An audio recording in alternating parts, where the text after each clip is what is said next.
Hello. नमस्कार दोस्तों, कैसे हैं आप सभी लोग। आशा करता हूँ स्वस्थ होंगे, अच्छे होंगे और अपनी तैयारी को बहुत ही ज़बरदस्त तरीके से कर रहे होंगे। दोस्तों, जैसा कि आप सभी को पता है कि हम नया सब्जेक्ट स्टार्ट कर रहे हैं, इंडियन इकोनॉमी यानी भारतीय अर्थव्यवस्था।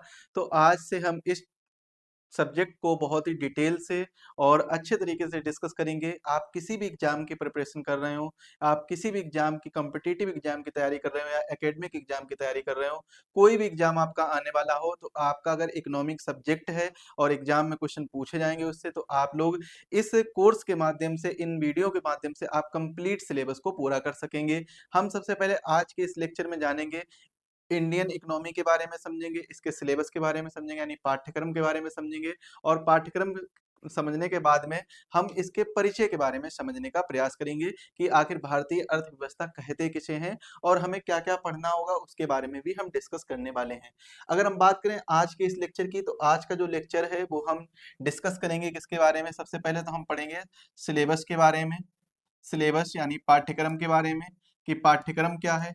पाठ्यक्रम पढ़ने के बाद में हम एक बार जानेंगे भाई कि हमको जो पाठ्यक्रम पूरा करना है यानी सिलेबस पूरा करना है, उनके लिए हम कौन कौन सी बुक्स का यूज करें, कौन कौन सी बुक्स पढ़ें जिससे हमारा सिलेबस पूरा हो जाए। एग्जाम ओरिएंटेड कौन से हम पीवाईक्यू लगाएं जिससे कि हमें क्वेश्चन का आइडिया लगे कि किस प्रकार से क्वेश्चन पूछे जा रहे हैं। तो इन सभी चीजों के बारे में आज के इस लेक्चर में हम समझेंगे, और बाद में अगर समय बचेगा तो हम इंडियन इकोनॉमी के इंट्रोडक्शन के बारे में थोड़ा सा डिटेल करेंगे, इंट्रोडक्शन के बारे में भी आपको बताएंगे। तो आपके लगभग ये मान के चलिए कि जो इकोनॉमी का कंप्लीट सिलेबस पूरा होने में समय लगेगा, वो लगभग आपका 70 से 80 घंटे का समय लगेगा। 70 से 80 घंटे का आपका समय लगने वाला होगा। तो आप लोग बिल्कुल ध्यान से हर एक पॉइंट को समझते हुए चलेंगे। आप अगर 1 घंटे की भी डेली क्लास होगी तब भी आपकी 70 क्लास के आसपास यहाँ पर क्लासेस पहुंच जाएंगी। अगर थोड़ा सा समय ज्यादा जाएगा, लेकिन आप मान के चलिए 70 से 80 घंटे के बीच में हम कंप्लीट सिलेबस को पूरा कर लेंगे। जिसमें हम क्या क्या पढ़ने वाले होंगे भाई, हम थ्योरी पढ़ेंगे, पूरी थ्योरी को पढ़ेंगे। थ्योरी के बाद में हम कुछ एग्जाम ओरिएंटेड एमसीक्यूज के बारे में डिस्कस करेंगे। और जो एमसीक्यूज होंगे वो किस प्रकार से होंगे, जो हमारे एमसीक्यूज होंगे, इनमें हम 500 प्लस एमसीक्यूज के बारे में डिस्कस करने वाले होंगे। 500 प्लस को हमने 3 टाइप से डिवाइड किया है। कौन कौन से 3 टाइप हैं जो डिवाइड किया है, जिसमें हम 300 प्लस क्वेश्चन जो डिस्कस करेंगे वो डिस्कस करेंगे फैक्चुअल यानी फैक्ट बेस पर क्वेश्चन जो आएंगे उनको डिस्कस करेंगे। 100 प्लस क्वेश्चन जो है हमारे, वो स्टेटमेंट बेस्ड रहने वाले हैं, स्टेटमेंट बेस्ड रहने वाले हैं। और इसके बाद में अगले जो 100 प्लस क्वेश्चन रहेंगे वो रहेंगे भाई एसर्शन और रीजन से संबंधित। कौन से क्वेश्चन रहेंगे, एसर्शन और रीजन यानी एसर्शन कथन और कारण से संबंधित, कथन और कारण से संबंधित रहने वाले होंगे। कथन और कारण से संबंधित ये क्वेश्चन रहेंगे। अब देखिए, ये आप 3 टाइप से हम ये क्वेश्चन को डिस्कस करने वाले होंगे, फैक्चुअल, स्टेटमेंट बेस, एसर्शन और रीजन। और इसके बाद में हमारी क्लासेस जो सबसे पहले रहेगी वो रहेगी थ्योरी। जब हम एक बार थ्योरी को पूरा कर लेंगे, थ्योरी को पूरा करने के बाद में हम इन 500 प्लस एमसीक्यूज की ओर आगे बढ़ेंगे, जिसमें हम 500 प्लस एमसीक्यूज, पीवाईक्यू कुछ होंगे हमारे पास। पीवाईक्यू के अलावा जो हमारे पास कुछ एक्सपेक्टेड क्वेश्चन भी होंगे। कैसे क्वेश्चन होंगे, एक्सपेक्टेड क्वेश्चन भी होंगे। तो इनको भी हम पढ़ने वाले होंगे जो एग्जाम ओरिएंटेड है या एग्जाम में आ सकते हैं, तो इन क्वेश्चन को भी हम पढ़ सकते हैं।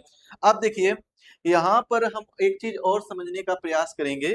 वो क्या समझेंगे कि जो जब हम थ्योरी को पूरा कर रहे होंगे, जब हम थ्योरी को पूरा कर रहे होंगे तो हर चैप्टर के लगभग 10 से 15 क्वेश्चन जो है, एमसीक्यू जो है, वो हम साथ साथ में कवर करते हुए चलेंगे जब भी हम थ्योरी को पढ़ रहे होंगे। इसके अलावा ये जो 500 क्वेश्चन रहेंगे वो इसके अलावा रहेंगे, यानी इन थ्योरी के बाद में जब हम डिस्कस करेंगे तो लगभग 8-10 क्लासों में हम ये 500 क्वेश्चन भी डिस्कस कर लेंगे। जिसमें 300 क्वेश्चन तो बहुत कम क्लासेस में हो जाएंगे, लेकिन जो स्टेटमेंट बेस वाले हैं और असर्शन रीजन वाले क्वेश्चन है, इनमें थोड़ा सा समय लगेगा। तो अब हम बात करते हैं भाई सिलेबस के बारे में, पाठ्यक्रम के बारे में, कि आखिर हमें पढ़ना क्या क्या है, क्या क्या चीजें पढ़नी होंगी, इसके बारे में एक बार हम नजर डाल लेते हैं। देखिए, लगभग आपको 20 से 22 चैप्टर पढ़ने होंगे इंडियन इकोनॉमी के अंतर्गत, जो आपके एग्जाम पॉइंट ऑफ व्यू से बहुत जरूरी है और उनको आपको देखना होगा। यहाँ से आप जानेंगे कि अगर आप किसी भी एग्जाम की प्रिपरेशन कर रहे हैं तो आपका जो सिलेबस है वो इतना ही रहता है लगभग, चाहे आप यूपीएससी की प्रिपरेशन कर रहे हो या स्टेट पीएससी की यानी स्टेट पब्लिक सर्विस कमीशन की प्रिपरेशन कर रहे हो, जिसमें कोई भी स्टेट आ गया हो, चाहे कोई सा भी स्टेट हो, चाहे राजस्थान का हो, हिमाचल प्रदेश का हो, हरियाणा का हो, उत्तर प्रदेश, बिहार, पीसीएस, कोई भी स्टेट हो, हर स्टेट में अगर जो इंडियन इकोनॉमी का सिलेबस आएगा तो वो लगभग यहीं से ये टॉपिक जो है वो आएंगे। बाकी इकोनॉमी में जो हो सकता है कि उस स्टेट का स्पेशल क्वेश्चन, जो स्पेशल स्टेट के स्पेशल जीएस से क्वेश्चन बनते हो, वहां की इकोनॉमी से क्वेश्चन बन जाए, वो अलग बात है। लेकिन यहाँ का जो इंडियन इकोनॉमी की, मैं किसकी बात कर रहा हूँ भाई, हमारी जो क्लास है वो भारतीय अर्थव्यवस्था को लेकर है। किसको लेकर है? भारतीय अर्थव्यवस्था यानी इंडियन इकोनॉमी को लेकर है। तो हम इंडियन इकोनॉमी के बारे में बात करेंगे भाई। इसके बाद में जो हमारा पहला टॉपिक रहेगा, जिसके बारे में हम आज के लेक्चर में हम स्टार्ट भी कर देंगे, पहला टॉपिक रहेगा भारतीय अर्थव्यवस्था का परिचय, या फिर हम कह सकते हैं अर्थव्यवस्था का परिचय। अर्थव्यवस्था यानी इकोनॉमी का परिचय पढ़ेंगे, इंट्रोडक्शन ऑफ इकोनॉमी पढ़ेंगे। और इसके बाद में जो हमारा सेकेंड टॉपिक रहेगा, जिसमें हम आर्थिक समृद्धि और विकास के बारे में समझेंगे। आर्थिक समृद्धि और विकास यानी जो हमारा इकोनॉमिकल ग्रोथ और डेवलपमेंट है, ग्रोथ एंड डेवलपमेंट के बारे में समझने का प्रयास करेंगे कि ग्रोथ क्या होता है, डेवलपमेंट क्या होता है, यानी कौन सा क्वांटिटिव होता है, कौन सा क्वालिटिव होता है, क्वालिटी कौन से होता है, मतलब कौन सा गुणवत्तापूर्ण गुणवत्ती जिसमें गुणवत्ता बढ़ती है उसको हम क्या बोलते हैं, और जिसमें हम मात्रा बढ़ती है तो उसको हम क्या बोलते हैं, इनको हम समझेंगे डिटेल से, यानी समृद्धि और विकास के बारे में समझेंगे। एक को हम क्या बोलते हैं, समृद्धि को बोलते हैं ग्रोथ, ग्रोथ, और विकास को क्या बोलते हैं भाई, डेवलपमेंट। इसको क्या बोलते हैं, डेवलपमेंट बोलते हैं। नोट कर लेंगे, इंग्लिश मीडियम वाले अगर कोई स्टूडेंट है तो उसको ये नोट करता हुआ चलेगा। इसके बाद में राष्ट्रीय आय यानी नेशनल इनकम के बारे में पढ़ेंगे। किसके बारे में पढ़ेंगे भाई, नेशनल इनकम के बारे में। नेशनल इनकम के बाद में भारत में आर्थिक नियोजन के बारे में समझने का प्रयास करेंगे, यानी economic planning in India. Economic planning in economic planning in India. देखिए, इकोनॉमिक प्लानिंग इन इंडिया की बात करें, यानी भारत में आर्थिक नियोजन की बात करें, तो भारत में आर्थिक नियोजन से जो आपका एक एग्जाम होता है एसएससी के द्वारा, एग्जाम जो कंडक्ट होते हैं, वनडे एग्जाम जो एसएससी के द्वारा कंडक्ट कराए जाते हैं, या किसी भी स्टेट के एग्जाम हो, स्टेट के कोई भी वनडे एग्जाम हो, तो वहां पर यहाँ से क्वेश्चन बहुत पूछे जाते हैं। स्टेट वनडे एग्जाम, तो स्टेट वनडे एग्जाम में क्वेश्चन पूछे जाते हैं, बहुत ज्यादा क्वेश्चन पूछे जाते हैं, जिसमें प्लानिंग इन इंडिया में हम देखेंगे 5 ईयर प्लान से बहुत ज्यादा क्वेश्चन पूछे जा रहे हैं। किससे पूछे जा रहे हैं, 5 ईयर प्लान यानी पंचवर्षीय योजनाओं से क्वेश्चन पूछे जाते हैं। तो ये पॉइंट आप लोग याद रखेंगे। इसके बाद में अगला जो टॉपिक आएगा हमारा वो कौन सा आएगा, पॉवर्टी यानी गरीबी को लेकर। इसके बाद में एक और टॉपिक है अनएम्प्लॉयमेंट को लेकर, यहाँ से भी क्वेश्चन एग्जाम में बनते हैं। अब देखिए, वनडे एग्जाम में पॉवर्टी से क्वेश्चन जो बनता है वो कहाँ से स्पेशली बनता है, वो इनकी जो कमेटी है, यानी इनसे जो संबंधित समिति है, समिति से क्वेश्चन बनता है। इसके बाद में बेरोजगारी के प्रकार क्या है, कौन कौन से प्रकार होते हैं बेरोजगारी, और एक इसमें वक्र हम पढ़ेंगे, वो कौन सा वक्र पढ़ेंगे, फिलिप वक्र पढ़ेंगे, फिलिप कर्व पढ़ेंगे। तो उसके बारे में भी क्वेश्चन यहाँ से बनता है, जो कि मुद्रास्फीति और बेरोजगारी के बीच में संबंध को दर्शाता है। एक और हमारा टॉपिक आएगा, अगला टॉपिक, जिसमें हम मनी के बारे में, बहुत इंपॉर्टेंट टॉपिक है, हर एग्जाम में यहाँ से क्वेश्चन पूछा जाता है, मनी के बारे में और इन्फ्लेशन के बारे में। तो ये दो चैप्टर अलग अलग हम कह सकते हैं, एक तो मुद्रास्फीति अलग चैप्टर है और मुद्रा जो है वो अलग चैप्टर है, लेकिन हम इसको एक साथ में कवर करते हुए चलेंगे। जो भी हमारी क्लासेस होंगी, लगभग 4-5 क्लासेस में हम इसको कवर कर लेंगे। फिर इसके बाद में हम बैंकिंग के बारे में पढ़ेंगे। अगर बैंकिंग की बात करें तो बैंकिंग में हम सारी चीजें कवर करेंगे, इंडिया के जितने भी बैंक हैं, बैंकों का राष्ट्रीयकरण कब हुआ, कौन कौन से बैंकों का राष्ट्रीयकरण हुआ, कौन से बैंक एक दूसरे में विलय हुए, बैंक का इतिहास क्या है, हर एक चीज के बारे में समझेंगे। आरबीआई के बारे में समझेंगे, जब आरबीआई के बारे में हम पढ़ रहे होंगे तब उसी के साथ में हम मॉनेटरी पॉलिसी यानी मौद्रिक नीति के बारे में भी पढ़ लेंगे। अब हम बात करेंगे मुद्रा एवं पूंजी बाजार, यानी यहाँ पर हम किसके बारे में, मनी मार्केट और कैपिटल मार्केट के बारे में बात हो रही है। Money market and capital market के बारे में बात हो रही है। तो मनी मार्केट और कैपिटल मार्केट को भी हम अच्छे से समझते हुए चलेंगे, और ये आपके व्यवहारिक जीवन के लिए बहुत जरूरी है। जो भी शेयर बाजार या ट्रेडिंग में रुचि रखता हो तो उसके लिए ये चैप्टर जो है वो बहुत जरूरी है। मनी मार्केट और कैपिटल मार्केट को हम क्या बोलते हैं, फिर वित्तीय बाजार यानी फाइनेंशियल मार्केट बोल देते हैं। इसी को हम क्या बोलेंगे, फाइनेंशियल मार्केट बोलेंगे। फाइनेंशियल मार्केट इसी को बोल देंगे, वित्तीय बाजार। राजकोषीय नीति यानी फिजिकल पॉलिसी और बजट के बारे में समझेंगे। इसको अगर हम दोनों को मिलाकर देखेंगे तो हमारा जो चैप्टर का नाम बनेगा वो बनेगा पब्लिक फाइनेंस। पब्लिक फाइनेंस जो है इसके अंतर्गत हम राजकोषीय नीति यानी फिजिकल पॉलिसी और बजट के बारे में डिटेल से समझने का प्रयास करेंगे। यहाँ पर हम बजट को नहीं प्रस्तुत करने वाले हैं कि बजट में जो फैक्ट आया 2026-27 का बजट या 27-28 का बजट, उसको नहीं देखेंगे हम यहाँ पर देखेंगे बजट होता क्या है, बजट में किस किस बारे में दिया गया होता है, इकोनॉमिक सर्वे क्या होता है यानी आर्थिक सर्वेक्षण क्या होता है, इन सभी चीजों के बारे में समझने का प्रयास करेंगे। इसके अंतर्गत बजट के अंतर्गत इसका इतिहास क्या है, कब कब पेश किया गया, ये सारी चीजें समझेंगे। इसके बाद में जो हमारा अगला टॉपिक रहेगा वो रहेगा टैक्स सिस्टम को लेकर यानी कर प्रणाली को लेकर। तो टैक्स सिस्टम यानी कर प्रणाली के बारे में समझेंगे और इसके बाद में हम विदेशी व्यापार यानी फॉरेन ट्रेड के बारे में समझेंगे। भाई फॉरेन ट्रेड यहाँ से भी क्वेश्चन एग्जाम में पूछे जाते हैं तो इसके बारे में भी समझने का प्रयास करेंगे, फॉरेन ट्रेड। इसके बाद में हम भुगतान संतुलन के बारे में समझेंगे यानी बैलेंस ऑफ पेमेंट के बारे में समझेंगे। बैलेंस ऑफ पेमेंट बीओपी भी जिसे बोलते हैं, तो बैलेंस ऑफ पेमेंट के बारे में समझने का प्रयास करेंगे। यहाँ से भी एग्जाम में क्वेश्चन काफी ज्यादा पूछे जाते हैं। इसके बाद में विदेशी निवेश में समझेंगे हम जो फॉरेन इन्वेस्टमेंट है, फॉरेन इन्वेस्टमेंट। तो फॉरेन इन्वेस्टमेंट के बारे में जानेंगे भाई, फॉरेन इन्वेस्टमेंट से कौन कौन से क्वेश्चन बन सकते हैं, किस प्रकार से जो विदेश हैं हमारे देश में निवेश करता है, इन्वेस्ट किस प्रकार से करता है, उसको क्या प्रॉफिट होता है, कितना उन्हें टैक्स देना पड़ता है, सारी चीजें हम यहाँ पर समझेंगे। इसके बाद में हम इंडियन एग्रीकल्चर के बारे में, बहुत ही इंपॉर्टेंट टॉपिक है, यहाँ से क्वेश्चन जो है एग्जाम में बहुत ज्यादा पूछे जाते हैं। इंडियन एग्रीकल्चर टॉपिक एकमात्र ऐसा टॉपिक है जो ज्योग्राफी के अंतर्गत भी आता है, इसका एक खुद का मतलब इंडिविजुअल सब्जेक्ट कृषि जो है उसके अंतर्गत भी आता है और इकोनॉमी के अंतर्गत भी हम इसको पढ़ते हैं। तो ये जो है आपके एग्जाम पॉइंट ऑफ व्यू से जितने भी जरूरी टॉपिक थे, कुछ टॉपिक और बच रहे हैं जैसे कि उनको भी देख लेंगे एक बार, कौन कौन से बच रहे हैं। एक बच रहा भारतीय उद्योग यानी इंडियन इंडस्ट्री के बारे में समझेंगे भाई, इंडियन इंडस्ट्री के बारे में किस प्रकार से भारत में उद्योग लगाए जा रहे हैं, कौन कौन से उद्योग जो है वो भारत में स्थापित किए गए हैं, कब स्थापित किए गए हैं, सारी चीजों के बारे में समझने का प्रयास करेंगे। ये जो टॉपिक है इनको हम सबसे लास्ट में कवर करेंगे, यानी जो स्कीम से रिलेटेड टॉपिक है, कौन सा स्कीम यानी योजनाओं से संबंधित जो टॉपिक है इसको हम सबसे लास्ट में कवर करेंगे। फिर इसके बाद में जितनी भी हमारी राष्ट्रीय और अंतरराष्ट्रीय फाइनेंशियल इंस्टीट्यूशन है, फाइनेंशियल इंस्टीट्यूट यानी हम क्या कह सकते हैं, वित्तीय संस्थाएं, वित्तीय संस्थान जो है फाइनेंशियल इंस्टीट्यूशन है, चाहे वो इंटरनेशनल हो या नेशनल हो यानी अंतरराष्ट्रीय और राष्ट्रीय हो, उन सभी इंस्टीट्यूशन के बारे में यानी वित्तीय संस्थानों के बारे में पढ़ने वाले होंगे। चाहे वो सेबी हो, जैसे विभिन्न प्रकार की है ना, सेबी हो गया, तो ये सब क्या है, वित्तीय संस्थान है, तो इनके बारे में हम पढ़ेंगे।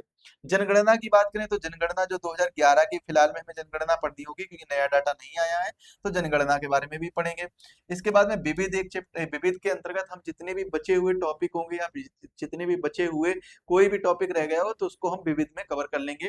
तो इसको हम टॉपिक के हिसाब से देखेंगे भाई कितनी क्लासेस में हो सकती हैं, लेकिन मान के चलिए कि इकलौता ऐसा टॉपिक है इसमें ज्यादा से ज्यादा क्लासेस भी हो सकती हैं, कम से कम भी क्लासेस हो सकती हैं। अब देखिए यहाँ से हमने बात कर ली कि भाई इकोनॉमी के अंतर्गत हमें ये चैप्टर पढ़ने हैं। अब अगर आपसे पूछा जाए कि भाई आपको कौन कौन से सोर्सेस यूज करने हैं, स्रोत कौन कौन से यूज करने हैं, तब आप क्या बताएंगे। स्रोत की बात करें तो सोर्सेज जो यूज करने हैं, तो सबसे पहले तो आपको यूज करना है एग्जाम वेब के क्लास नोट्स को, एग्जाम वेब के, एग्जाम वेब के क्लास नोट्स का यूज करना है। अगर आप इनके क्लास एग्जाम वेब के क्लास नोट्स को अच्छे से पढ़ते रहेंगे, मतलब जो भी आप क्लास ले रहे हैं हम आपको क्लास नोट्स प्रोवाइड कराएंगे, अगर आप इनको अच्छे से पढ़ते रहेंगे तो आपका कोई भी पॉइंट तो यहाँ से छूटेगा नहीं। इसके बाद में आप एग्जाम वेब के द्वारा जो चलाए गए हैं, एग्जाम वेब के द्वारा जो एमसीक्यू सीरीज चलाई गई है उसको भी आप कवर करेंगे। एमसीक्यू सीरीज अभी नहीं, मतलब इसमें अभी आपको वीडियो नहीं मिलेंगे, बाद में इसमें वीडियो मिल जाएंगे एमसीक्यू सीरीज में, एग्जाम पे एमसीक्यू सीरीज, तो इसको देखेंगे। इसके बाद में अगर आपको अलग कहीं से भी पढ़ना है, अगर वनडे एग्जाम के लिए पढ़ना है तो आप लूसेंट बुक से भी देख सकते हैं, लूसेंट बुक से भी डाटा ले सकते हैं। और हमारे द्वारा एग्जाम वेब के ही आप एक शॉर्ट नोट्स मैंने लॉन्च किया है, शॉर्ट नोट्स को, शॉर्ट नोट्स, तो उस शॉर्ट नोट्स में जाकर भी आप लोग देख सकते हैं एग्जाम वेब के शॉर्ट नोट्स। और लास्ट में अगर आपको अभी भी जरूरत पड़ रही है तो आप एक बार एनसीईआरटी पढ़ सकते हैं, एनसीईआरटी नोट्स को देख सकते हैं, एनसीईआरटी नोट्स। बाकी इसके बाद में और आपको डाटा कहाँ से लेना है, और डाटा लेना है प्रेस इंफॉर्मेशन ब्यूरो से लेना है। इसके बाद में इन्फोग्राफिक्स से लेना है, इन्फोग्राफिक्स से डाटा लेना है, इन्फोग्राफिक्स हो गया। इन्फोग्राफिक्स के बाद में आपको बजट का नया डाटा है, बजट से डाटा लेना है, बजट जो भी डाटा रहेगा। इसके बाद में इकोनॉमिक सर्वे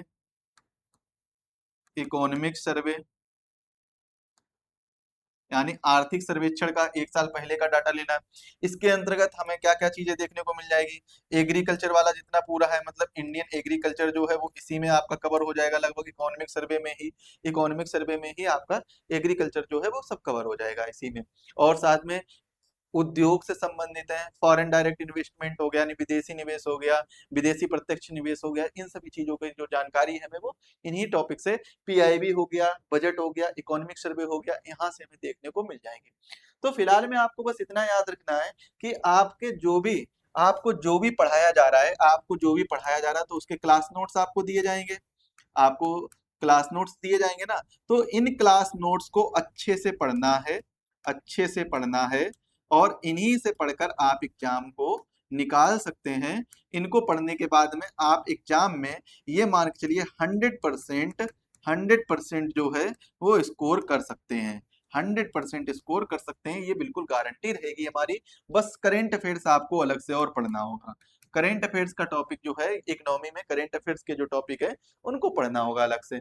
अब हम बात करते हैं, किसके बारे में बात करेंगे भाई, अब हम बात करेंगे इकोनॉमी के बारे में। किसके बारे में बात करेंगे, इकोनॉमी के बारे में बात करेंगे। देखिए इकोनॉमी के बारे में मैं अगर आपको बताऊं तो इकोनॉमी शब्द जो है, इकोनॉमी, इसे हम क्या बोलते हैं, इसे हम अर्थशास्त्र बोलते हैं। इसे क्या बोलते हैं, अर्थव्यवस्था, इसको हम क्या बोलते हैं, अर्थव्यवस्था बोलते हैं, अर्थव्यवस्था। अगर आपसे क्वेश्चन पूछा जाए कि सर इकोनॉमी और इकोनॉमिक्स, एक शब्द क्या है, इकोनॉमिक्स, एक शब्द क्या है, इकोनॉमिक्स, जिसे हम क्या बोलते हैं, अर्थशास्त्र बोलते हैं, अर्थशास्त्र बोलते हैं। एक क्या है, अर्थशास्त्र है, एक क्या है भाई, एक है अर्थव्यवस्था, एक क्या है, अर्थव्यवस्था। तो हम इन दोनों के बारे में समझेंगे। सबसे पहले हम एक चीज देखेंगे, वो क्या चीज देखेंगे कि हमारा सबसे पहले हम जो स्टार्ट करेंगे वो करेंगे इकोनॉमिक्स से। किसके बारे में, इकोनॉमिक्स के बारे में समझेंगे। किसके बारे में समझेंगे भाई, इकोनॉमिक्स के बारे में समझेंगे। इकोनॉमिक्स होता क्या है, इकोनॉमिक्स जो है ये होता क्या है, इकोनॉमिक्स जो है ये होता क्या है, हम कहेंगे असीमित इच्छाओं को सीमित संसाधनों से, ऐसे नोट करेंगे, सीमित सीमित संसाधनों के माध्यम से, सीमित संसाधनों के माध्यम से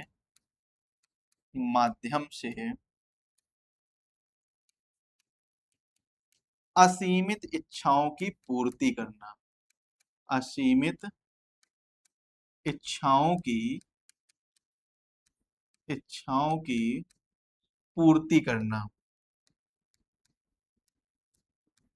पूर्ति करना क्या कहलाता है, वो कहलाता है भाई अर्थशास्त्र। सीमित संसाधनों से, सीमित संसाधनों के माध्यम से असीमित इच्छाओं की, मतलब हम यहाँ पर क्या कह सकते हैं, इकोनॉमिक्स के अंतर्गत जो हमारे पास रिसोर्सेस अवेलेबल हैं, जो हमारे पास संसाधन अवेलेबल हैं, रिसोर्सेस अवेलेबल हैं, वो कैसे हैं, लिमिटेड हैं। रिसोर्सेस भाई कैसे हैं, हमारे पास लिमिटेड हैं, और हमारी जो स्कैर्सिटी इच्छाएं हैं, हमारी जो क्या है, इच्छाएं हैं वो कैसी हैं, इच्छाएं जो हैं वो अनलिमिटेड हैं, इच्छाएं जो हैं भाई वो कैसी हैं, वो अनलिमिटेड है। अब इन्हीं सीमित संसाधनों के माध्यम से हमारी जो इच्छाएं हैं, हमारी जितनी भी, मतलब जो भी हम सोच रहे हैं, जो इच्छाएं हैं, इनको क्या है, किस माध्यम से, इन्हीं सीमित संसाधनों के माध्यम से हमें असीमित इच्छाओं की पूर्ति करने के लिए हम क्या बोलते हैं, उसको उसको हम बोलते हैं भाई, उसको हम अर्थशास्त्र बोलते हैं। उसको क्या बोलते हैं, अर्थशास्त्र बोलते हैं, अर्थशास्त्र बोला जाता है। असीमित इच्छाओं को, यहाँ पर इच्छाओं के लिए थोड़ा सा कंफ्यूजन लग रहा है, इसीलिए हिंदी में ही लिख लेंगे इच्छाएं। भाई इच्छाएं क्या होती हैं आप लोग कमेंट में बताइएगा। तो इसी को हम क्या बोलते हैं, अर्थशास्त्र बोला जाता है। अब हम बात करें अर्थशास्त्र की, तो अर्थशास्त्र जो है, ये अर्थशास्त्र की अगर हम बात करेंगे, आप बताएंगे सर जो अर्थशास्त्र है ये दो शब्द से मिलकर बना है। ये अर्थशास्त्र जो है वो कितने शब्द से मिलकर बना है, ये दो शब्दों से मिलकर बना है। एक शब्द है ओकियो, ओकियो, एक है नामिया, एक क्या है नामिया। ये दो शब्दों से मिलकर ये बना है अर्थशास्त्र। ओकियो का मतलब क्या होता है, इसका मतलब होता है हाउस होल्ड, इसका मतलब क्या होता है, हाउस होल्ड होता है। और नामिया का मतलब जो होता है वो क्या होता है, मैनेजमेंट होता है। नामिया का मतलब क्या होता है मेरे प्यारे भाई, मैनेजमेंट होता है। इसी को हम किस नाम से भी और कह सकते हैं, हाउस होल्ड को हम कह सकते हैं गृह, ग्रह बोल सकते हैं, ग्रह। और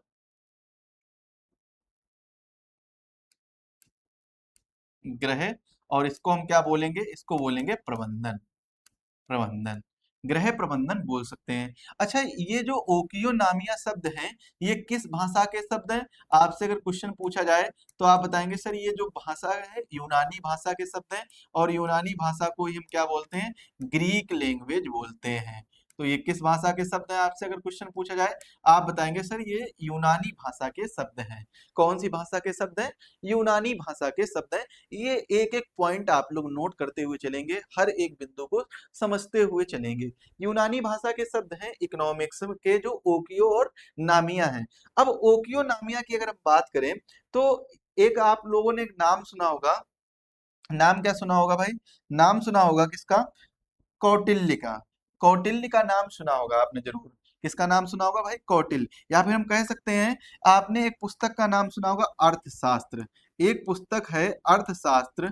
आपसे अगर पूछा जाए कि अर्थशास्त्र पुस्तक जो है वो इसकी रचना किसके द्वारा की जाती है, अर्थशास्त्र पुस्तक की जो रचना है वह किसके द्वारा की गई है, तो आप बताएंगे अर्थशास्त्र पुस्तक की रचना जो है वो कौटिल्य के द्वारा की गई है। नोट कर लेंगे किसके द्वारा की गई है, कौटिल्य के द्वारा। और कौटिल्य को ही हम किस नाम से जानते हैं, विष्णुगुप्त नाम से जानते हैं, विष्णुगुप्त के नाम से जानते हैं। और विष्णुगुप्त या फिर हम कह सकते हैं इनको ही हम किस नाम से जानते हैं, चाणक्य के नाम से जानते हैं।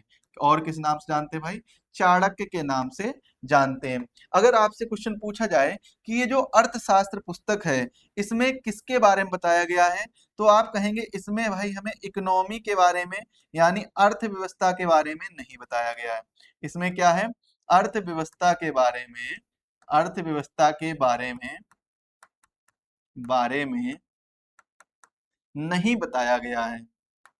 तो फिर किसके बारे में बताया गया है, जब आप बता रहे हैं पुस्तक का नाम तो अर्थशास्त्र है, नहीं बताया, बताया गया है। तो जब आप बता रहे हैं कि सर पुस्तक का नाम तो अर्थशास्त्र है, तो फिर अर्थशास्त्र पुस्तक में ही अर्थव्यवस्था के बारे में ही नहीं बताया गया, ऐसे कैसे संभव हो सकता है। तो आप कहेंगे सर इसमें अर्थव्यवस्था के बारे में नहीं बताया गया, बल्कि किसके बारे में बताया गया है, इसमें बताया गया है, इसमें किसके बारे में बताया गया है, इसमें भाई राजनीति विज्ञान के बारे में, किसके बारे में बताया गया, राजनीति,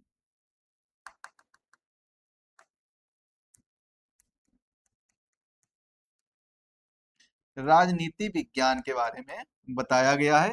या फिर हम कह सकते हैं किसके बारे में बताया गया, पॉलिटिकल साइंस के बारे में बताया गया है। इसमें किसके बारे में चर्चा की गई है, इसमें भाई पॉलिटिकल साइंस के बारे में चर्चा की गई है, ना कि अर्थव्यवस्था के बारे में बताया गया है।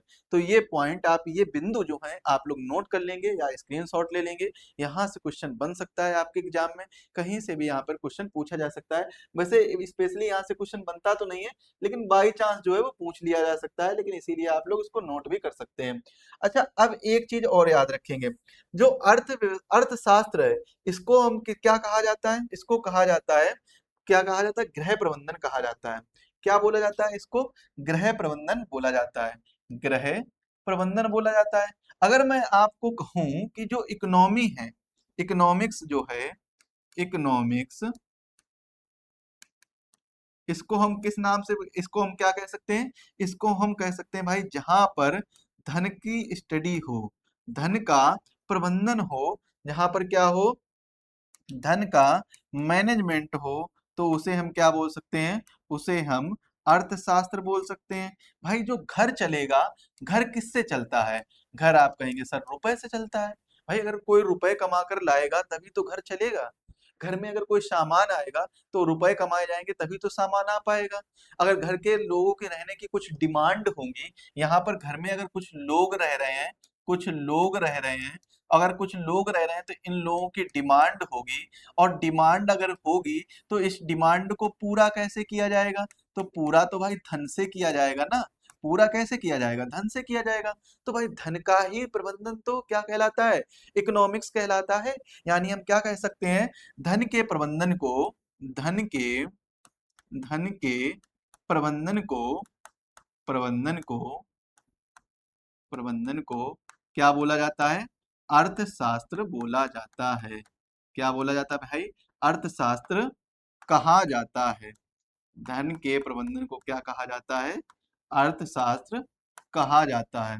तो ये पॉइंट आप लोग याद कर लेंगे। अर्थशास्त्र किसे कहा जाता है, धन के प्रबंधन को अर्थशास्त्र कहा जाता है, या धन के अध्ययन को अर्थशास्त्र बोला जाता है। तो ये आप लोग नोट करेंगे। इसके बाद में आगे जो हम डिस्कस करेंगे वो किसके बारे में करेंगे,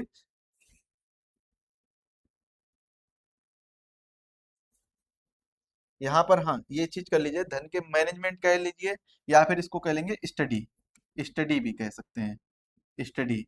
धन के अध्ययन को क्या कहा जाता है, अर्थशास्त्र कहा जाता है, स्टडी भी बोल लेंगे। अब जो एक बुक थी, कौन सी बुक थी, इकोनॉमिक्स बुक थी ना, इकोनॉमी, इकोनॉमिक्स जो बुक है, ये अर्थशास्त्र बुक जो है, ये किसके द्वारा रची है, ये किसके द्वारा लिखित है, इकोनॉमिक्स जो बुक है ये किसके द्वारा लिखी गई थी, ये बुक लिखी गई थी मेरे प्यारे भाई कौटिल्य के द्वारा। किसके द्वारा लिखी गई थी, कौटिल्य के द्वारा लिखी गई थी, कौटिल्य के द्वारा। और कौटिल्य ने जब इसकी रचना की थी तो इसको क्या बताया था, इसको इन्होंने बताया था कि ये जो पुस्तक है ना, ये किससे संबंधित है, ये भाई पुस्तक पॉलिटिकल साइंस से संबंधित है। किससे संबंधित है भाई, पॉलिटिकल साइंस से संबंधित है। इन्होंने इस पुस्तक को इकोनॉमी से संबंधित नहीं बताया था, इकोनॉमी से संबंधित नहीं बताया था, जबकि ये किससे संबंधित है, पॉलिटिकल साइंस से संबंधित है। यानी इसमें किसका अध्ययन हो रहा है, इसमें राजनीति विज्ञान का अध्ययन हो रहा है, पॉलिटिकल साइंस का अध्ययन हो रहा है। तो इसको आप लोग याद रखेंगे। अब यहाँ पर ये जो इकोनॉमिक्स है, इसको आप एक ये बुक है और है, अरस्तु की किताब है। एक व्यक्ति और है, एक विद्वान और हुए हैं, अरस्तु, अरस्तु, अरस्तु ने एक किताब लिखी है। और अरस्तु ने कौन सी किताब है, इकोनॉमिक, इकोनॉमिक, इकोनॉमिक, अपनी बुक में इकोनॉमिक किताब में अरस्तु ने अरस्तु ने इकोनॉमिक किताब में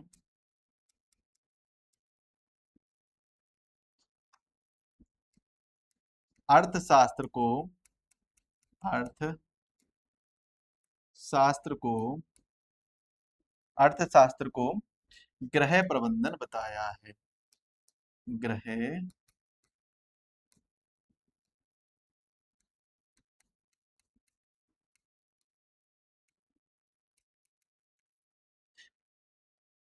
अरस्तु ने इकोनॉमिक किताब में अर्थशास्त्र को क्या बोला है, गृह प्रबंधन बोला है। ये पॉइंट आप लोग याद रखेंगे। ये तो बहुत ही महत्वपूर्ण सी बात हो गई, यहाँ से आप सभी को पता होगी अरस्तु ने इकोनॉमिक किताब में अर्थशास्त्र को क्या बोला है, गृह प्रबंधन बोला है। अगर हम बात करें, इसको थोड़ा सा हम नीचे कर लेते हैं, अर्थशास्त्र को यहाँ से क्या बोला है, अर्थशास्त्र को गृह प्रबंधन बताया है, गृह प्रबंधन बताया है अर्थशास्त्र को। अगर आपसे क्वेश्चन पूछा जाए, आपसे क्वेश्चन क्या पूछा जाए, क्वेश्चन पूछा जाए मेरे प्यारे भाई कि अर्थव्यवस्था के जनक किसे कहा जाता है, क्वेश्चन क्या पूछा जाए, अर्थव्यवस्था का अर्थव्यवस्था का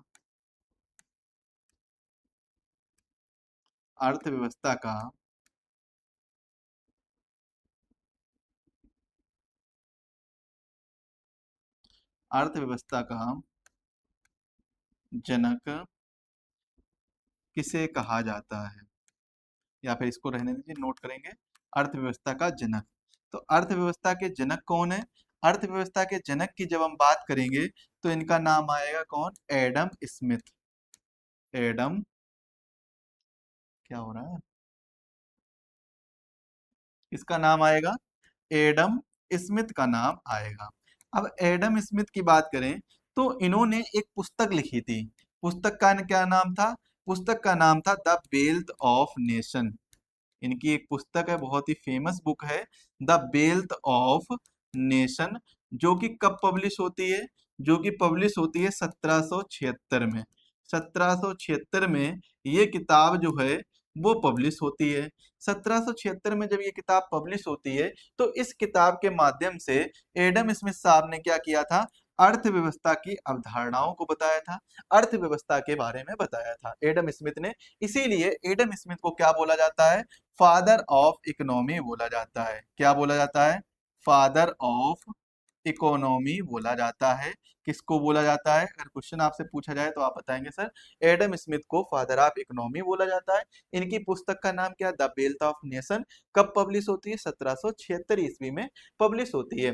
तो ये पॉइंट आप लोग जो है वो इकोनॉमी से संबंधित कुछ महत्वपूर्ण बिंदु हैं जिनको आपको याद करना होगा। ये देखिए जितने भी मैं आपको चीजें बता रहा हूं ना, ये आपके एग्जाम पॉइंट ऑफ व्यू से बहुत ही महत्वपूर्ण है। अब देखिए एडम स्मिथ ने जब ये द वेल्थ ऑफ नेशन पुस्तक लिखी थी, 1776 में इसे पब्लिश किया गया था, फादर ऑफ इकोनॉमी बोले जाते हैं। इन्होंने क्या बोला था? इन्होंने एक बात कही थी। क्या बात कही थी? बात कही थी बाजार जो है, क्या बात कही थी भाई? इसको नोट करेंगे। बाजार, बाजार किसी भी अर्थव्यवस्था का, किसी भी,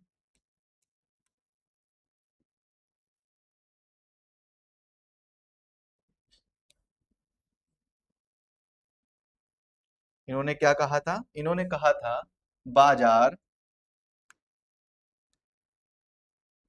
बाजार किसी अर्थव्यवस्था का,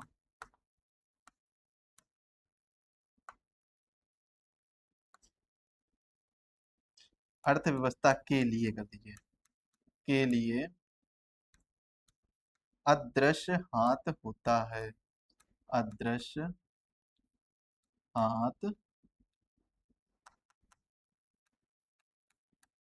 होता है। मतलब इन्होंने क्या बताया था कि किसी भी अर्थव्यवस्था के लिए जो बाजार होता है ना, क्या होता है? बाजार यानी मार्केट। मार्केट जो होता है यानी बाजार जो होता है वो कैसा होता है? किसी भी अर्थव्यवस्था के लिए अदृश्य हाथ होता है, इनविजिबल हैंड होता है। कैसा होता है? अदृश्य हाथ, या फिर हम क्या बोल सकते हैं? इनविजिबल, इनविजिबल हैंड होता है। और क्या चीज? बाजार की बात हो रही है। और ये बात कही किसने थी? ये बात कही थी एडम स्मिथ ने। एडम स्मिथ ने ये बात कही थी। एडम स्मिथ के द्वारा ये बात कही गई थी। अब देखिए हम बात करते हैं किसके बारे में। अब हम बहुत ही एक डिटेल से एक पॉइंट के बारे में समझेंगे। वो समझेंगे अर्थव्यवस्था के, अर्थशास्त्र के प्रकार के बारे में समझेंगे। तो आप लोग हेडिंग डाल दीजिए, types of, types of,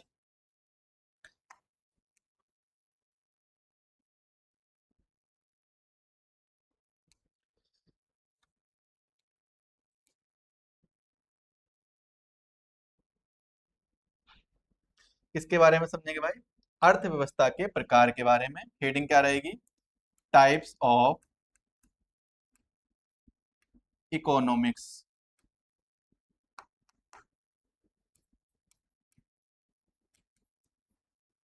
types of economics यानी अर्थशास्त्र के प्रकार। अर्थशास्त्र के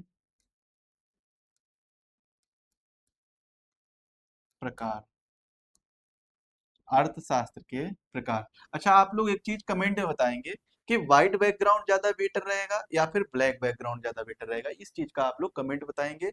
और आप अपनी कोई भी राय जो है वो आप हमारे व्हाट्सएप नंबर पर 7236995506 इस पर आप कांटेक्ट कर सकते हैं। इस पर आप लोग कोई भी डाउट हो, तो आप लोग व्हाट्सएप पर मैसेज कर सकते हैं। हर स्लाइड पर आपको ये नंबर मिल जाएगा। हमारी हर स्लाइड पर आपको ये वाला नंबर जो है वो देखने को मिल जाएगा। यहाँ पर देखिए ऊपर ये नंबर लगा हुआ है, हर स्लाइड में आपको नंबर देखने को मिल जाएगा, तो इस पर आप कांटेक्ट कर सकते हैं। हम किसके बारे में बात कर रहे हैं? हम बात कर रहे हैं अर्थशास्त्र के प्रकार के बारे में। अर्थशास्त्र के प्रकार के बारे में बात करें तो अर्थशास्त्र के इसको दो प्रकार से वर्गीकृत किया जा सकता है। कितने प्रकार से? दो प्रकार से वर्गीकृत किया जा सकता है। एक को हम क्या बोलेंगे? Micro economic. एक को क्या बोलेंगे भाई? माइक्रो इकोनॉमिक्स बोलेंगे।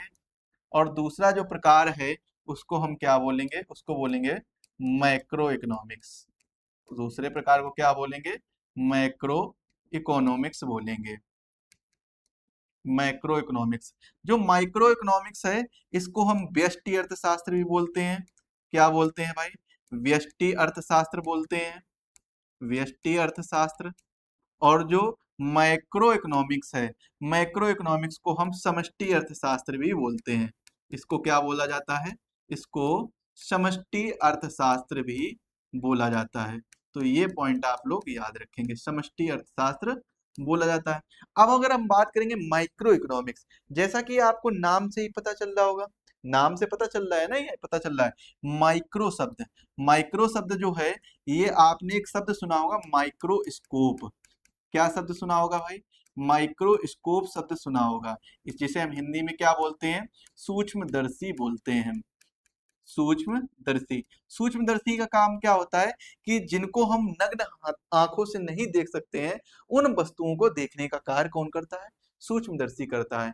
तो माइक्रो का मतलब यहाँ पर अगर हम सिर्फ माइक्रो की बात करें, माइक्रो, तो माइक्रो का मतलब क्या होता है? माइक्रो का मतलब होता है सूक्ष्म। माइक्रो का मतलब क्या होता है? सूक्ष्म। और सूक्ष्म का मतलब क्या हो जाएगा भाई? छोटा। सूक्ष्म का मतलब क्या हो जाएगा? छोटा हो जाएगा, या फिर हम कह सकते हैं स्मॉल भी कह सकते हैं। अगर हम वही बात करें माइक्रो की, तो माइक्रो मतलब क्या है? व्यष्टि। व्यष्टि अगर हम इसको देखेंगे तो इसमें हम किस प्रकार के अध्ययन को करते हैं? इसमें हम व्यक्तिगत अध्ययन पढ़ते हैं। किस प्रकार का अध्ययन इसमें होता है? इसमें हम व्यक्तिगत अध्ययन देखते हैं, व्यक्तिगत अध्ययन देखते हैं, व्यक्तिगत अध्ययन की बात करते हैं, यानी इंडिविजुअल स्टडी के बारे में बात करते हैं। अभी हम आपको समझाएंगे किस प्रकार से इंडिविजुअल स्टडी होता है। इंडिविजुअल स्टडी की बात करते हैं यहाँ पर। अगर हम इसमें बात करें माइक्रो इकोनॉमिक्स में, किस में बात करें भाई? मैक्रो इकोनॉमिक्स में। मैक्रो का मतलब क्या होता है? लार्ज। मैक्रो का मतलब क्या होता है? लार्ज, या फिर हम कह सकते हैं बड़ा। बड़ा मतलब समष्टि। समष्टि मतलब समस्त। समष्टि मतलब क्या हो जाएगा? समस्त हो जाएगा। व्यष्टि मतलब क्या है? व्यक्तिगत। यहाँ पर क्या हो जाएगा? व्यक्तिगत, यानी व्यक्ति हो जाएगा, व्यक्ति किसी व्यक्ति विशेष के लिए। अगर हम बात करें समष्टि समस्त, जब यहाँ पर हम व्यक्तिगत अध्ययन कर रहे हैं तो यहाँ पर हमारा किस प्रकार का अध्ययन होगा? यहाँ पर हमारा व्यक्तिगत अध्ययन तो नहीं होगा, यहाँ पर हमारा विस्तारित अध्ययन होगा, मतलब समग्र अध्ययन होगा। कैसा अध्ययन होगा? समग्र अध्ययन, सभी चीजों का अध्ययन होगा, विस्तारित अध्ययन होगा। इसी को हम क्या बोल सकते हैं? इसी को हम विस्तारित अध्ययन भी बोल सकते हैं। क्या, किस प्रकार से अध्ययन बोल सकते हैं? विस्तारित अध्ययन, जिसे या फिर हम कहेंगे aggregate, aggregate study. Aggregate, aggregate study भी बोल सकते हैं। तो ये आप लोग याद रखेंगे। माइक्रो इकोनॉमिक, माइक्रो, माइक्रो और मैक्रो इकोनॉमिक्स में क्या अंतर है? एक तो होता है व्यक्तिगत अध्ययन, दूसरा होता है विस्तारित अध्ययन। ये पॉइंट आप लोगों को याद रहेगा। एक मिनट रुकेंगे सभी लोग।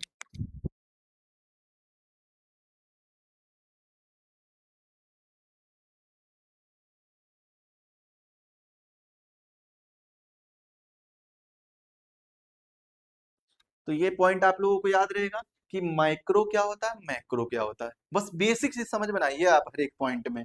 माइक्रो और मैक्रो में आप लोगों का एक बेसिक समझ तो बन गया होगा कि माइक्रो क्या होता है और मैक्रो क्या होता है। इसके बाद में अगर हम आगे चर्चा करेंगे, आगे अगर हम इसके बारे में और चर्चा करें तो आगे देखेंगे कि जो माइक्रो होता है ना, माइक्रो, माइक्रो, ये कैसा होता है भाई? ये होता है स्मॉल। ये किस प्रकार का होता है? ये होता है स्मॉल अध्ययन, छोटा अध्ययन, व्यक्तिगत अध्ययन, व्यक्तिगत, व्यक्तिगत, या हम कह सकते हैं इंडिविजुअल अध्ययन होता है। इंडिविजुअल, इंडिविजुअल स्टडी होती है। इंडिविजुअल स्टडी का मतलब यहाँ पर क्या हो जाएगा कि अगर हम किसके बारे में बात करेंगे, डिमांड के बारे में बात करेंगे। किसके बारे में भाई, डिमांड के बारे में, या फिर हम कह सकते हैं मांग के बारे में। अगर हम मांग के बारे में बात करेंगे तो मांग, जैसे कि हम बताएं तो मांग देखिए क्या होता है, हमारी जो आवश्यकताएं होती हैं उसी चीज की तो हम मांग करते हैं। तो मांग के बारे में जब हम बात करेंगे तो ये किस इकोनॉमी के अंतर्गत आएगा, तो ये मेरे प्यारे भाई माइक्रो इकोनॉमिक्स के अंतर्गत आएगा। किस इकोनॉमिक्स के अंतर्गत आएगा, माइक्रो इकोनॉमिक्स के अंतर्गत आएगा। और अगर हम बात कर लें सप्लाई के बारे में, किसके बारे में भाई बात करेंगे, सप्लाई के बारे में बात करेंगे। सप्लाई यानी आपूर्ति। आपूर्ति जो है ये किसके अंतर्गत आता है, आपूर्ति जो है ये भाई ये आता है किसके अंतर्गत, माइक्रो इकोनॉमिक्स के अंतर्गत ये भी आता है। माइक्रो इकोनॉमिक्स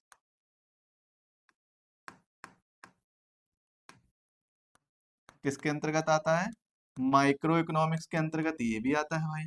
अगर हम बात करें, आपको बताएं कि जो मांग हो गया, डिमांड हो गया, सप्लाई हो गया। अगर हम यहाँ पर बात करें कॉस्ट की यानी लागत की बात करें, तो लागत जो है वो भी तो कैसा होता है, इंडिविजुअल होता है लागत। अगर हम यहाँ पर बात करें प्राइस की, प्राइस यानी मूल्य की बात करें, मूल्य की बात करें तो मूल्य कैसा होता है, ये भी माइक्रो इंडिविजुअल होता है। तो ये सब किसके अंतर्गत आते हैं, ये सब हमारे भाई माइक्रो इकोनॉमिक्स के अंतर्गत आते हैं। जहां पर डिमांड की बात हो जाए, जहां पर किसकी बात हो जाए, जहां पर मेरे भाई डिमांड की बात हो जाए, डिमांड की बात हो जाए वहां पर माइक्रो इकोनॉमिक्स होगा। जहां पर सप्लाई की बात हो जाए, सप्लाई की बात हो जाए जहां पर, वहां पर क्या होगा, माइक्रो इकोनॉमिक्स होगा। जहां पर कॉस्ट यानी लागत की बात आ जाए, जहां पर प्राइस यानी मूल्य की बात आ जाए, तो उस जगह पर क्या हो जाएगा, इंडिविजुअल स्टडी हो जाएगी, इंडिविजुअल अध्ययन की बात होगी। तो इसे हम किस में रखेंगे, माइक्रो इकोनॉमिक्स के अंतर्गत रखेंगे। अब आपके जहन में एक सवाल गूंज रहा होगा कि सर आप बता रहे हैं कि जहां पर डिमांड की बात होगी वहां पर किसकी बात, वो माइक्रो इकोनॉमिक्स के अंतर्गत आएगा। लेकिन सर अगर मैं कहूं कि भाई डिमांड तो सभी की भी हो सकती है, कि जरूरी तो नहीं है किसी एक ही व्यक्ति की डिमांड हो, भाई डिमांड तो सबकी बराबर हो सकती है। अगर मैं आपसे ये कह दूं कि सबको काम की आवश्यकता है, तो काम की आवश्यकता मतलब वो मांग कर रहे हैं ना काम की, तो काम की मांग जो है वो सभी के लिए बराबर हो सकती है, भाई सभी लोग उसकी मांग कर सकते हैं। जरूरी तो नहीं है केवल कि मैं करूंगा या आप में से कोई एक करेगा, ऐसा तो नहीं है ना, इंडिविजुअल तो नहीं होगा।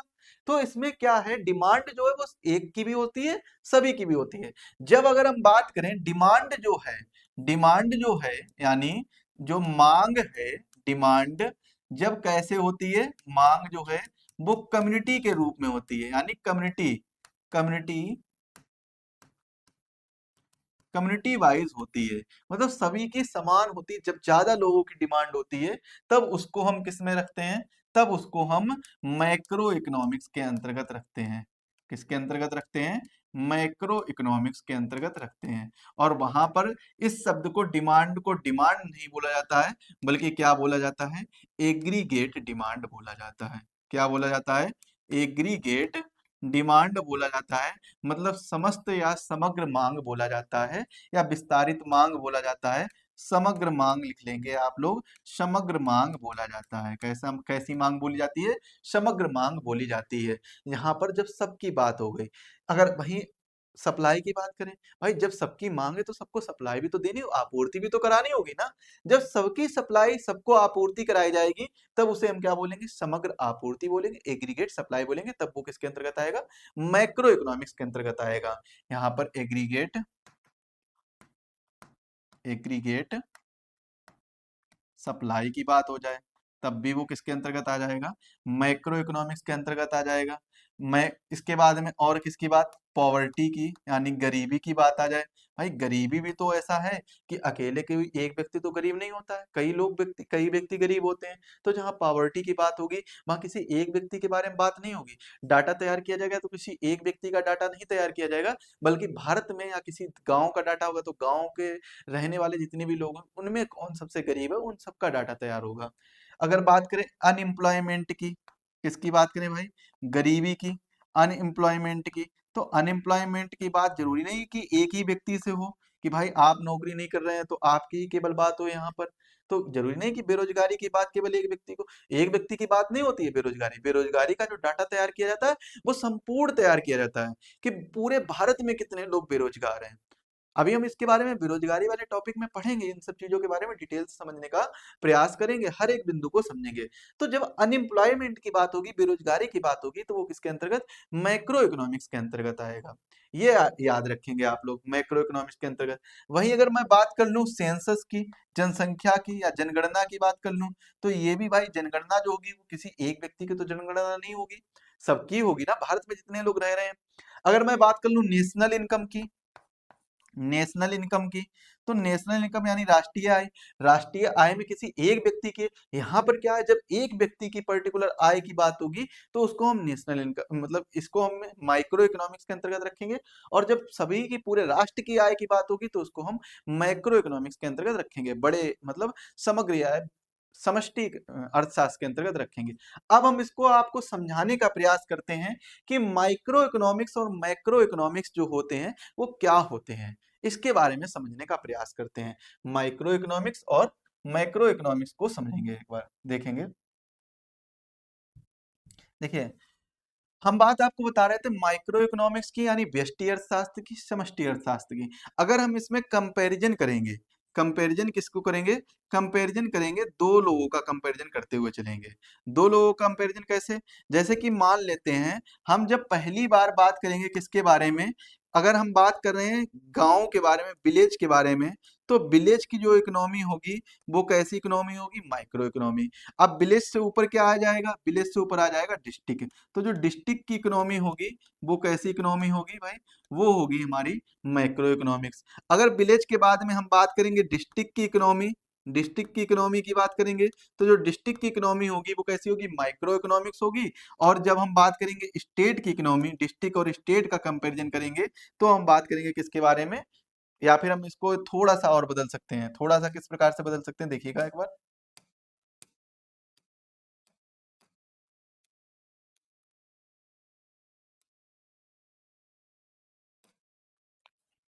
जब हम बात करेंगे किसी टाउन की या नगर पंचायत की या जिला पंचायत, टाउन की बात करेंगे, तो टाउन की इकोनॉमी, और इसके बाद में यहाँ पर रखेंगे हम किसको, यहाँ पे पूरा ही चेंज करना पड़ेगा, यहाँ पर रखेंगे किसको भाई, टाउन को रखेंगे, टाउन को। और यहाँ पर क्या आ जाएगा, डिस्ट्रिक्ट आ जाएगा, जिला आ जाएगा। इसके बाद में जब हम बात करेंगे डिस्ट्रिक्ट की, तो डिस्ट्रिक्ट की इकोनॉमी और कंपैरिजन जो होगा वो किसके साथ किए करेंगे, हम स्टेट के साथ करेंगे, स्टेट की इकोनॉमी के साथ करेंगे। इसके बाद में जब डिस्ट्रिक्ट से हम स्टेट में जाएंगे यहाँ पर, तो यहाँ पर हम किसके साथ कंपैरिजन करेंगे, इंडिया के साथ, यानी भारत के साथ कंपैरिजन करेंगे, भारत के साथ। इसके बाद में जब हम इंडिया के बारे में बात कर रहे होंगे तो किसके साथ कंपैरिजन होगा हमारा, वर्ल्ड के साथ कंपैरिजन होगा, विश्व के साथ कंपैरिजन होगा। तो ये जो इकोनॉमी है वो किसके अंतर्गत आ जाएंगी, माइक्रो और मैक्रो इकोनॉमिक्स के अंतर्गत आ जाएंगी। इनको हम डिटेल से समझने का एक बार प्रयास करते हैं। देखिए कैसे, मैंने आपको दो चीजें बताई थी, क्या क्या बताया था, एक तो बताया था माइक्रो इकोनॉमिक्स को, micro economics, micro economics, micro economics जिसे हम क्या बोलते हैं, जिसे हम भाई बोलते हैं व्यष्टि अर्थशास्त्र। क्या बोला जाता है, व्यष्टि अर्थशास्त्र बोला जाता है। यानी कैसा, इंडिविजुअल अध्ययन भी हम इसे कह सकते हैं, या कह सकते हैं व्यक्तिगत अध्ययन। इसके अंतर्गत किस प्रकार का अध्ययन होता है, इसके अंतर्गत व्यक्तिगत अध्ययन होता है, व्यक्तिगत अध्ययन होता है। अगर आपसे क्वेश्चन यहाँ पर ये पूछा जाए कि इसको भाई समझेंगे कैसे, याद कैसे रहेगा हमको, ये हमेशा याद कैसे रहेगा, मैं आपको एक जगह बता रहा हूँ, मैं आपको एक जगह बता रहा हूँ। चलिए एक दो एग्जांपल लूंगा। एक मैंने एग्जांपल लिया कि भाई ये कुछ एक एरिया है, इसमें 6-7 लोग हैं, या फिर हम कह सकते हैं 6-7-8 स्टेट हैं जो भी हमारे पास हैं, 8 स्टेट हैं लगभग, ये 8 स्टेट हैं। एक कौन सा हो जाएगा, एक है हमारा यूपी हो जाएगा, एक एमपी हो जाएगा, एक बिहार हो जाएगा, एक छत्तीसगढ़ हो जाएगा, एक झारखंड हो जाएगा, एक राजस्थान हो जाएगा, एक गुजरात हो गया, और एक कौन सा हम ले सकते हैं, केरला ले सकते हैं, केरला या कर्नाटका कोई भी है। तो हमने ये कुछ 8 स्टेट लिए। अगर इन 8 स्टेट में हमें किसी एक स्टेट की, सपोज करते हैं गुजरात की, जब हमें केवल किसी एक स्टेट की या गुजरात की इकोनॉमी के बारे में अध्ययन करना होगा, गुजरात की इकोनॉमी के बारे में अध्ययन करना होगा, तो उसे हम क्या बोलेंगे, तो उसे अध्ययन क्या कहलाएगा, माइक्रो इकोनॉमी के अंतर्गत होगा। किसके अंतर्गत होगा, माइक्रो इकोनॉमिक्स के अंतर्गत होगा। तो हम जब गुजरात के राजस्थान की बात करेंगे, यहाँ पर मैंने, अच्छा ये गलती हो गई, किसके अंतर्गत होगा,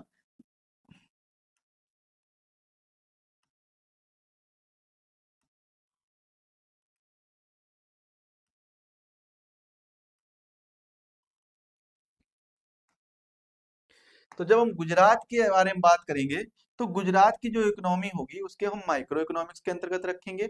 अगर हम बात कर लेंगे कि ये कंप्लीट, चाहे वो उत्तर प्रदेश हो, मध्य प्रदेश हो, मध्य प्रदेश के बाद में कौन सा, बिहार लिया था, बिहार हो, बिहार के बाद में हमारा छत्तीसगढ़, छत्तीसगढ़ छत्तीसगढ़ हो, छत्तीसगढ़ के बाद में हमारा कौन सा, हमने अगला स्टेट कौन सा लिया था, झारखंड लिया था, झारखंड हो, झारखंड, झारखंड के बाद में राजस्थान, राजस्थान के बाद में गुजरात, गुजरात के बाद में केरल या कर्नाटक जो भी है। तो इसमें हम क्या करेंगे, जब इन सभी के बारे में जब हमें अध्ययन करना होगा, तो हम इसको किसके अंतर्गत रखेंगे, जब सभी के बारे में अध्ययन करना होगा, तो इसको हम मैक्रो इकोनॉमिक्स के अंतर्गत रखेंगे। किसके अंतर्गत रखेंगे, मैक्रो इकोनॉमिक्स के अंतर्गत, जब सभी के बारे में अध्ययन करना होगा।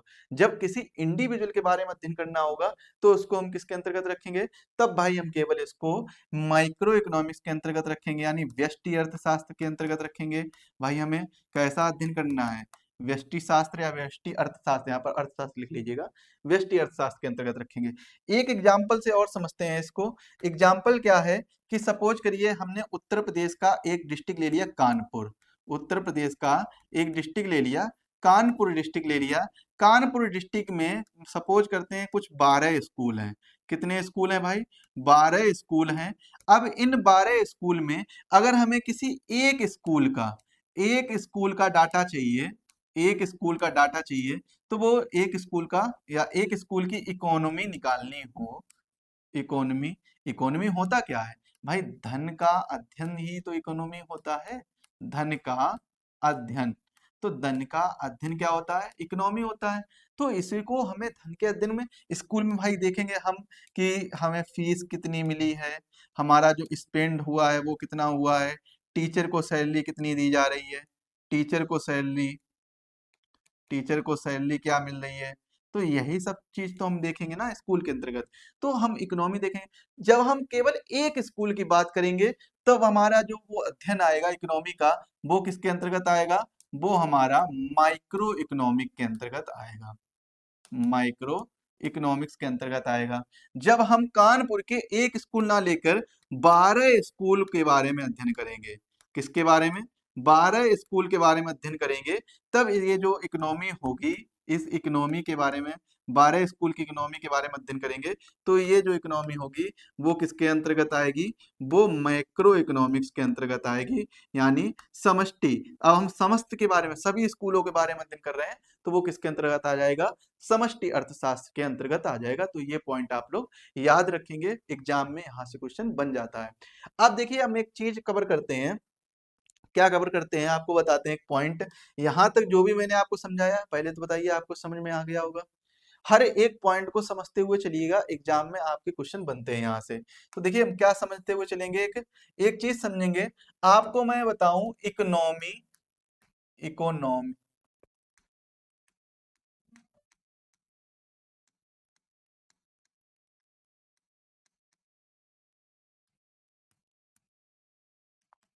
इकोनॉमिक्स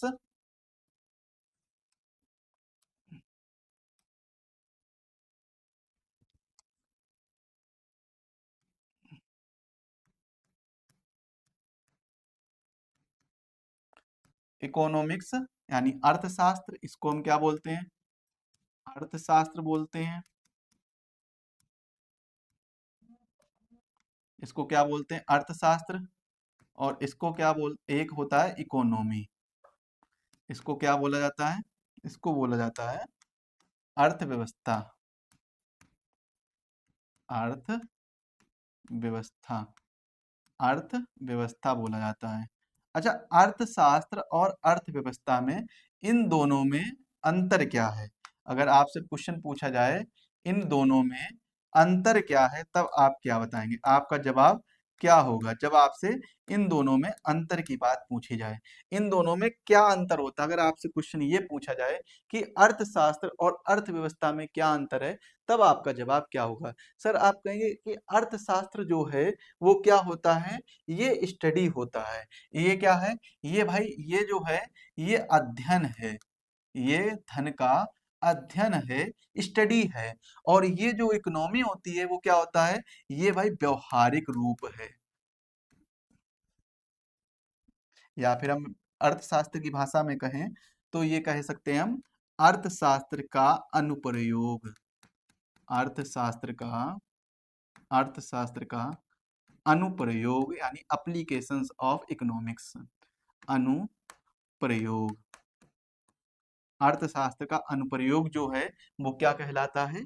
वो कहलाता है अर्थव्यवस्था। अर्थशास्त्र का अनुप्रयोग ही क्या कहलाता है? अर्थव्यवस्था कहलाता है। तो अभी तक हम क्या क्या चीजें देख चुके हैं उसके बारे में डिस्कस कर लेते हैं। देखिए, तो व्हाट इज इकोनॉमिक्स? अर्थशास्त्र होता क्या है? सीमित संसाधनों को का असीमित इच्छाओं में वितरण करना ही क्या कहलाता है? अर्थशास्त्र कहलाता है। सीमित संसाधनों का असीमित इच्छाओं में वितरण करना क्या कहलाता है भाई? अर्थशास्त्र कहलाता है। इकोनॉमिक्स जो है ये ग्रीक भाषा, यूनानी भाषा का शब्द है ओकियो, और नामिया, दो शब्दों से मिलकर बना है ग्रीक भाषा के। इसका ओकियो का मतलब होता है हाउस होल्ड यानी घरेलू, नामिया का मतलब होता है मैनेजमेंट यानी प्रबंधन। अर्थशास्त्र जो है वो क्या है? मनी यानी धन के प्रबंधन को क्या बोलते हैं, या धन के अध्ययन को क्या बोला जाता है? अर्थशास्त्र बोला जाता है। ये पॉइंट आप लोग याद रखेंगे। इसके बाद में अर्थशास्त्र की एक बुक है, अर्थशास्त्र एक बुक है जो किसके द्वारा रची गई है, किसके द्वारा जिसकी रचना की गई है? कौटिल्य, विष्णुगुप्त या चाणक्य के द्वारा रचना की गई है। इसमें इकोनॉमी के बारे में, अर्थव्यवस्था के बारे में नहीं बताया गया, इसमें राजनीति विज्ञान के बारे में बताया गया है। ये सारी चीजें हम कवर कर चुके हैं। राजनीतिक अर्थशास्त्र इसे कहा गया है। इकोनॉमी जो पुस्तक लिखी गई कौटिल्य के द्वारा, अरस्तु ने अपनी पुस्तक में इकोनॉमिक में, अरस्तु की एक पुस्तक है इकोनॉमिक, इन्होंने अपनी पुस्तक अर्थशास्त्र को क्या बोला है? गृह प्रबंधन बोला है। अपनी पुस्तक इकोनॉमिक में क्या बोला है? गृह प्रबंधन बोला है। और क्या कहा है? यह यानी अर्थशास्त्र जो है वो कला, विज्ञान एवं मानव व्यवहार का हिस्सा माना जाता है। अर्थशास्त्र किसका हिस्सा माना जाता है? कला, विज्ञान और मानव व्यवहार का हिस्सा माना जाता है। फादर ऑफ इकोनॉमी की अगर हम बात करेंगे भाई, तो फादर ऑफ इकोनॉमी यानी अर्थव्यवस्था के जनक कौन कहे जाते हैं? Adam Smith. इनकी एक पुस्तक है द वेल्थ ऑफ नेशन, जो कि 1776 में पब्लिश हुई है। इन्होंने कहा था कि बाजार किसी भी अर्थव्यवस्था में एक अदृश्य हाथ होता है, एक इनविजिबल हैंड होता है। बाजार जो है वो कैसा हाथ होता है? किसी भी अर्थव्यवस्था में एक अदृश्य हाथ होता है। भाई, हम कोई भी सामान लेंगे कहाँ से लेंगे? बाजार से लेंगे। अर्थव्यवस्था जो संचालित होती है वो कहाँ से होती है? बाजार से होती है। भाई, कुछ भी लेना हो, कुछ भी काम करना हो, वो बाजार के अंतर्गत ही आ जाएगा। बाजार होता क्या क्या है? जहां पर हम वस्तुओं का एक्सचेंज करते हैं, जहां पर हम क्या करते हैं? वस्तुओं का वस्तुओं से एक्सचेंज, वस्तुओं का धन से एक्सचेंज, यानी आपस में परिवर्तित करते हैं। हम धन देते हैं, हमें वस्तु मिल जाती है, हम वस्तु देते हैं, हमें धन मिल जाता है। तो आपस में जहां परिवर्तन होता है उसे ही हम बाजार कहते हैं।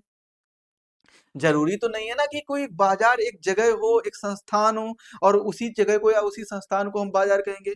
जहां पर भी धन का परिवर्तन होगा, धन का वस्तु से, वस्तु का धन से परिवर्तन होगा, तो वो क्या कहलाएगा? या वस्तु का वस्तु से परिवर्तन होगा या धन का धन से परिवर्तन होगा, वो जो है वो बाजार कहलाएगा। तो बाजार क्या होता है? बाजार जो है वो अर्थव्यवस्था का अदृश्य हाथ होता है, इनविजिबल हैंड होता है। दिखता नहीं है लेकिन काम वही सबसे ज्यादा करता है, बाजार ही। अर्थव्यवस्था को संचालित करने का काम जो है वो कौन करता है? बाजार करता है। एक मार्केट करता है, एक स्थान जो होता है, या फिर हम कह सकते हैं मार्केट एक इनविजिबल हैंड की तरह, अदृश्य हाथ की तरह काम करता है अर्थव्यवस्था को संचालित करने का। इसके बाद में अर्थशास्त्र के हमने प्रकार पढ़े थे, जिसमें माइक्रो इकोनॉमिक्स और मैक्रो इकोनॉमिक्स दो प्रकार होते हैं। कौन कौन से होते हैं? माइक्रो होते हैं और मैक्रो होते हैं। माइक्रो इकोनॉमिक्स जो होता है वो व्यक्तिगत अध्ययन, इंडिविजुअल स्टडी के बारे में बात करता है। मैक्रो जो होता है, मैक्रो यानी बड़ा जो होता है, लार्ज वाला, समष्टि अर्थशास्त्र होता है। समष्टि मतलब समस्त, समस्त मतलब सब कुछ, सब कुछ मतलब क्या, जो कुछ भी ना रहे, सब कुछ आ जाए उसी में। तो समष्टि अर्थशास्त्र होता है वो विस्तारित अध्ययन होता है। कैसा अध्ययन होता है भाई? विस्तारित अध्ययन, या इसे हम एग्रीगेट स्टडी भी बोलते हैं। भाई माइक्रो इकोनॉमिक्स जो होती है ना, माइक्रो इकोनॉमिक्स, इसमें हम किसके बारे में बात करते हैं? इसमें हम डिमांड के बारे में बात कर रहे हैं, हम मांग के बारे में बात कर रहे हैं, हम सप्लाई यानी आपूर्ति के बारे में, कॉस्ट के बारे में, प्राइस कीमत के बारे में, संपत्ति के बारे में, मार्केट के बारे में बात करेंगे, जो व्यष्टि अर्थशास्त्र होती है। वहीं अगर हम समष्टि अर्थशास्त्र की बात करें, हम बेरोजगारी के बारे में बात करेंगे, हम नेशनल इनकम यानी राष्ट्रीय आय के बारे में बात करेंगे, गरीबी के बारे में बात करेंगे, जनसंख्या के बारे में बात करेंगे, या फिर हम बैंकिंग के बारे में या मनी के बारे में बात करेंगे। तो ये कैसी होती है? समष्टि अर्थशास्त्र होती है। तो इसको हम रखते हैं समष्टि अर्थशास्त्र के अंतर्गत। तो यहां से मैंने आपको बताया, ये चीज और देख लेंगे। अर्थशास्त्र जो है वो क्या है? जैसे हमने क्या पढ़ा भाई, अर्थशास्त्र के अंतर्गत हमने अर्थशास्त्र पढ़ लिया। अर्थशास्त्र क्या होता है? धन का अध्ययन होता है। अर्थशास्त्र क्या है? धन का अध्ययन है। तो धन का अध्ययन जो है, अब हम इसके व्यवहारिक रूप को भी तो देखेंगे भाई, हम धन का अध्ययन कर कहाँ पर रहे हैं? कोई स्थान या क्षेत्र में तो करेंगे ना। अब वो क्षेत्र या स्थान में करेंगे, वो क्या है? वो उस जगह की अर्थव्यवस्था कहलाता है। हमें जो पढ़ना है वो अर्थशास्त्र नहीं पढ़ना है, हमें इकोनॉमी पढ़नी है, हमें भारत की अर्थव्यवस्था पढ़नी है। अगर हम बात करें अर्थशास्त्र की, तो अर्थशास्त्र के अंतर्गत सभी चीजें आ जाएंगी, लेकिन हम बात कर रहे हैं किसके बारे में? हम बात कर रहे हैं इकोनॉमी के बारे में, यानी अर्थव्यवस्था के बारे में कर रहे हैं। तो अर्थव्यवस्था जो होती है वो किसी न किसी एक स्थान की होती है, क्षेत्र की होती है। तो इसीलिए हम कहाँ की पढ़ेंगे भाई? इंडिया की, यानी भारतीय अर्थव्यवस्था, इंडियन अर्थव्यवस्था, इंडियन इकोनॉमी के बारे में चर्चा करेंगे। तो ये आपको समझना होगा। तो किसी विशेष क्षेत्र में अर्थशास्त्र के अनुप्रयोग को क्या बोलते हैं? अर्थव्यवस्था के रूप में जाना जाता है। कोई भी विशेष क्षेत्र हो, उस विशेष क्षेत्र में अर्थशास्त्र के अनुप्रयोग को ही हम क्या बोलते हैं? अर्थव्यवस्था बोलते हैं। अर्थव्यवस्था के प्रकार देखिए, तो अर्थव्यवस्था को दो प्रकार से वर्गीकृत किया जा सकता है। कौन कौन से? एक तो होगा विकास के आधार पर अर्थव्यवस्था, एक होगा व्यापार के आधार पर अर्थव्यवस्था। एक कौन सा है? विकास के आधार पर अर्थव्यवस्था। दूसरा कौन सा है? विकास के आधार पर। एक विकास के आधार पर, दूसरा कौन सा हो जाएगा भाई? दूसरा हो जाएगा व्यापार के आधार पर अर्थव्यवस्था। व्यापार के आधार पर अर्थव्यवस्था। टाइम।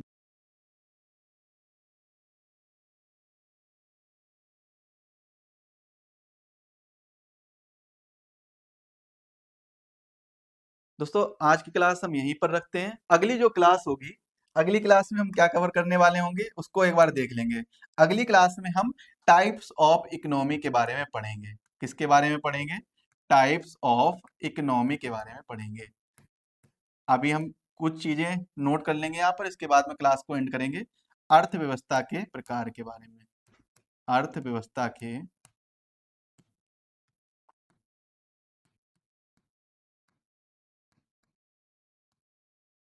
अर्थव्यवस्था के प्रकार के बारे में। देखिए अर्थव्यवस्था के प्रकार की अगर हम बात करें, तो अर्थव्यवस्था को दो प्रकार से वर्गीकृत किया जा सकता है। एक तो है विकास के आधार पर अर्थव्यवस्था, विकास के आधार पर अर्थव्यवस्था, विकास के आधार पर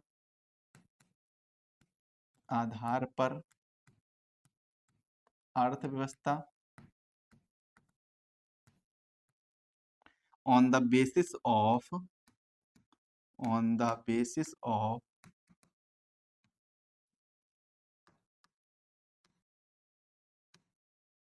on the basis of development.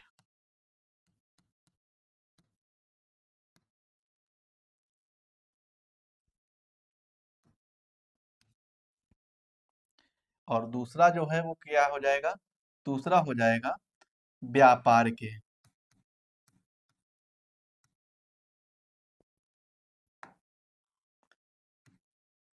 अंतरराष्ट्रीय व्यापार के आधार पर, अंतरराष्ट्रीय व्यापार के आधार पर, आधार पर। ऑन द बेसिस ऑफ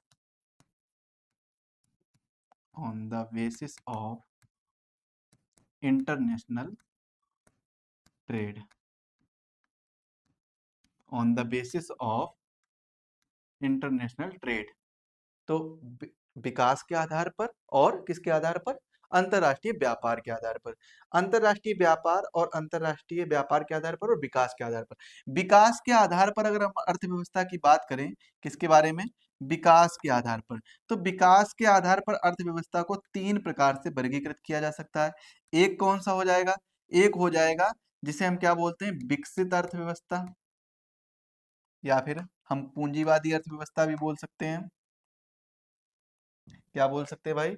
पूंजीवादी अर्थव्यवस्था नहीं, इसको हम, हाँ, पूंजीवादी अर्थव्यवस्था नहीं, विकसित अर्थव्यवस्था बोलेंगे। वो प्रणालियां हो जाएंगी। विकसित अर्थव्यवस्था, विकसित अर्थव्यवस्था।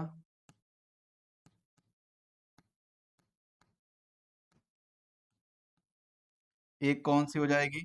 विकासशील अर्थव्यवस्था, विकासशील अर्थव्यवस्था, अर्थव्यवस्था। और तीसरी हो जाएगी अविकसित अर्थव्यवस्था, अविकसित अर्थव्यवस्था।